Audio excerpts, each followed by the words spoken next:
রাত্রিবেলা শুক্তোর স্বপ্ন দেখলাম, তাই সকাল থেকে মনটা শুক্তো শুক্তো করছে। কিন্তু ফ্রিজে যে কাঁচা কলা সজনেটা কিছুই নেই, আছে শুধু উচ্ছে আর পেঁপে।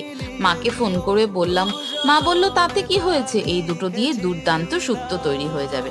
তাই উচ্ছে আর পেঁপেগুলোকে এরম ছোট ছোট করে কুচিয়ে নিলাম। উচ্ছেটাকে আগে থেকে তেলে ভেজে তুলে রাখলাম। কড়াইতে দিলাম সর্ষের তেল আর রাঁধুনি ফোড়ন, তাতে কুচনো পেঁপে নুন দিয়ে নাড়াচাড়া করে 10 মিনিটের জন্য ঢেকে দেব। 10 মিনিট পর ঢাকনা খুলে তাতে দিয়ে দেবো 1 কাপের মতন জল। তারপর ফুটে গেলে আবার 10 মিনিটের জন্য ঢেকে দেব। ঢাকনা খুলে তারপর পেঁপেগুলো নরম হয়ে গেছে, তাই এবার আমি দিয়ে দেবো আগে থেকে ভেজে রাখা উচ্ছে, 1/2 চামচ হলুদ, নুন চিনি দিয়ে 1/2 চামচের মতন ময়দা বা আটা দিয়ে জলে গুলে সেটা মিশিয়ে দাও। তারপরে দিয়ে দাও গ্রেটেড আদা আর দিয়ে দাও পরিমাণ মতো ঘি। ব্যাস, নাড়াচাড়া করে নামিয়ে নিলেই হয়ে গেল। এত সহজেই শুক্তো